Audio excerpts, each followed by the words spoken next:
Welcome to SpringerMaterials, the world's largest, most comprehensive materials science database. In this video, we'll show you how to use the Search by Elements feature and how to find a phase diagram. Let's start our journey on the SpringerMaterials homepage.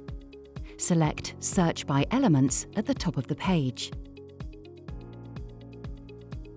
What you see is an interactive periodic table of elements.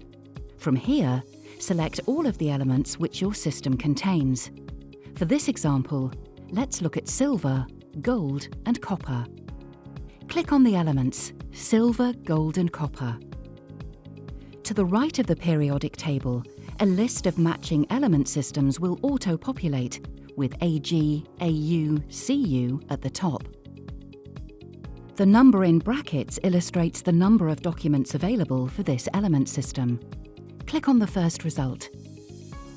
Here you have a list of all results covering silver, gold, and copper, no matter which property you're looking for. To refine these results, select Phase Diagram from the Properties list on the left-hand side.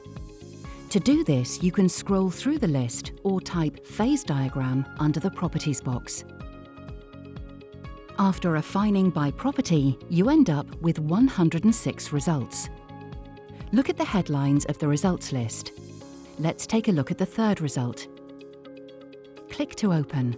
Hovering your mouse over the phase diagram allows you to easily identify the composition and temperature at any given point on the diagram.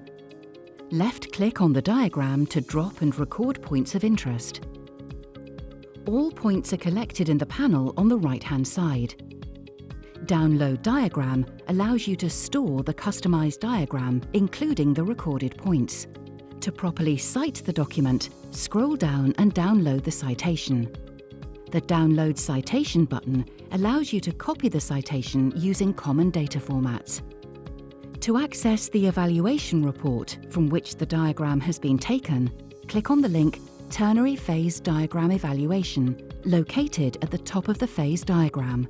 It's that simple.